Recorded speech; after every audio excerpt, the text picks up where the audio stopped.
Hello everyone, আবার একটা নতুন ব্লগ নিয়ে চলে এসেছি বহুদিন পরে। আর কিছুদিন আগে আমরা ঘুরতে গেছিলাম ছেলেকে নিয়ে। আমাদের এটা প্রথম একটা অন্যরকম ট্যুর। এরকম ট্যুরকে কী ট্যুর বলা হয় জানি না, তো চলো তোমাদের সাথে শেয়ার করি আমরা কেমন ঘুরলাম। প্রথমে আমরা পৌঁছেছিলাম গয়াতে যাদের কাজ ছিল অস্থি বিসর্জনের, তারাই গেছিলো, আমরা তেমন ঘুরিনি। এখানে বৌদ্ধদের মন্দির আছে, তো সেখানে আমরা একটু ঘুরে এসেছি, ওদের মন্দির দেখে এসেছি। এখানে এসে কিছু ছোট ছোট কুচু বাচ্চাদের সাথে দেখা হয়ে গেল। আর এদের দেখলে তো মানে কি বলবো, আমার মাথা ঠিক থাকে না। তো কিছু বিস্কুট কিনে এনে ওদেরকে খাওয়াচ্ছিলাম, কিন্তু ওরা এখনো ছোট, বিস্কুট খেতে পারে না।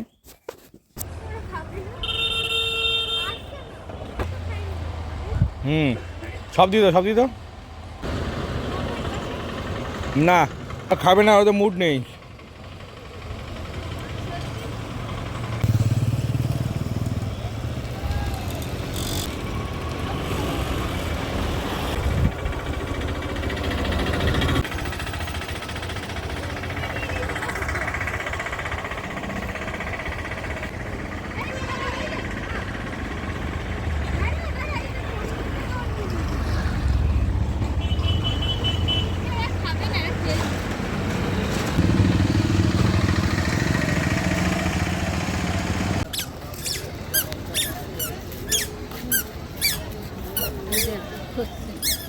এই যে এদিকে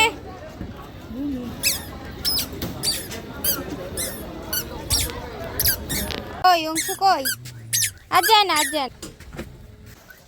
ওই দেখ কোন দেখে আসো, এই দিকে যাও হাঁটিতে চলে যাও, ওড়ো না যাও। হ্যাঁ ওই যে যায় না, শোনো। দুপুরে খাওয়ার পরে বাবা ছেলে দুজনেই একসাথে ঘুম। সান্টা ক্লজ বল দিচ্ছে।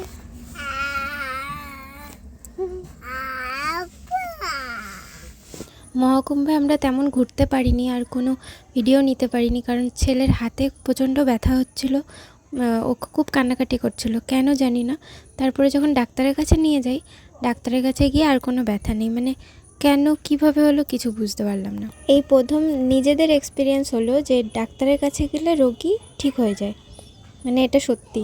রাত্রে সবাই খুব নাচানাচি করলো, দেখে নাও।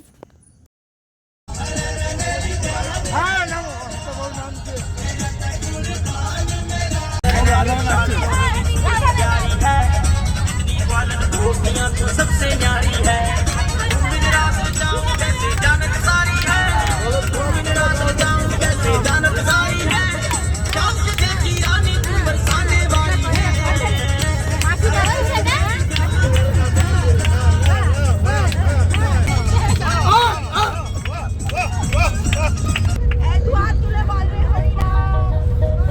বেকার পাবলিক, দাঁড়াও নাচো, বেকার বলেছি বলে নাচ।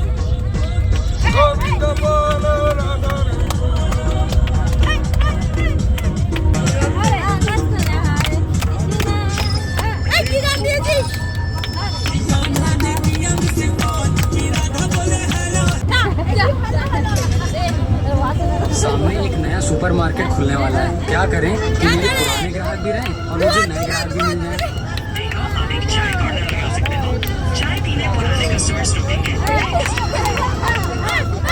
পরদিন খুব সকালে আমরা আগ্রায় এসে পৌঁছেছি, আর ওখান থেকে রেডি হয়ে সোজা চলে গেলাম তাজমহলে। প্রথমেই তাজমহলের ওখানে গিয়ে একটা আলাদা লাইন আছে যেখানে টিকিট কাটতে হয়, টিকিট কেটে তারপরে এন্ট্রির লাইন আলাদা।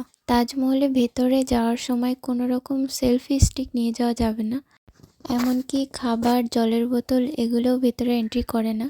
তো যতটা সম্ভব যারা যাবে কিছুই না নিয়ে যাওয়ার চেষ্টা করবে। ছবি তোলার জন্য মোবাইলটা অ্যালাউ করে, তো যতটা সম্ভব মিনিমাম জিনিস নিয়ে ভিতরে ঢোকা উচিত, যেটা বুঝলাম আমরা। আমি তো ছেলের খাবার, জলের বোতল নিয়ে গেছিলাম, তো ওরা অতটা চেক করেনি বলে আমি ওটা নিয়ে যেতে পেরেছি, কিন্তু ভালোভাবে চেক করলে ওগুলো সব আটকে দেয়। তাজমহলের ভেতরে ঢোকার প্রথম গেট এটা। এটা গেট বলা ভুল, এটা গেট ঠিক না, মানে এতটাই বড় আর এতটা জায়গা জুড়ে করা, মানে দেখে ওটাকে গেট তো মনেই হয় না, মনে হচ্ছিলো এটাই হয়তো আরেকটা প্রাসাদ বা তাজমহলের কোনো একটা অংশ, বাট এটা গেট।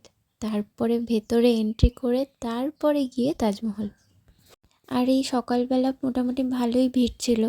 এখান থেকে তাজমহলটা তোমরা দেখতেই পাচ্ছ, দেখাই যাচ্ছে না, কারণ শীতের সময় আর কুয়াশায় ঢাকা ছিল। তাও আমরা যখন গেছিলাম রোদ ছিল বলে ক্লিয়ার মোটামুটি দেখতে পেরেছি, তাও পুরোটা ক্লিয়ার না, কুয়াশার জন্য অনেকটা ঝাপসা লাগছিল, সেটা তোমরা ক্যামেরায় দেখতে পারবে।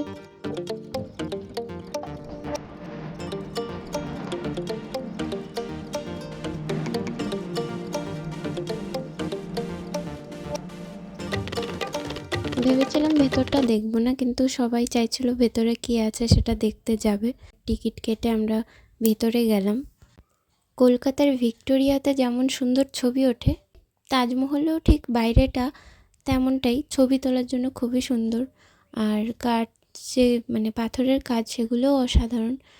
কিন্তু যে ভেতরে আমরা বেকার গেছি, ভেতরে দেখার মতো কিছুই নেই। আমি জানি না ভেতরে দেখানোর জন্য ওরা কেন এক্সট্রা চার্জ নেয়।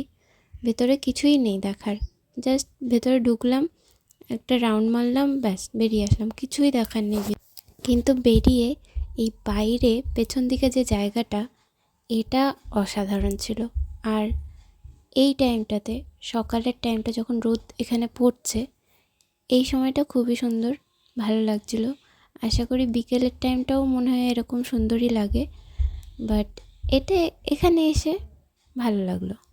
এখানে এসেও আমাদের অংশু খুব এনজয় করেছে। ও ওই সাদা পাথরের উপরে খুব দৌড়াচ্ছিল, খুব মজা করছিল। যারা তাজমহল যাবে নিশ্চয়ই এখানে ছবি তুলবে। আজকের ব্লগটা এই অবধি, দেখা হচ্ছে অন্য একটি নতুন ব্লগে। সবাই ভালো থেকো, সুস্থ থেকো, সাবস্ক্রাইব করতে ভুলো না। কিছু জানার থাকলে কমেন্ট করো।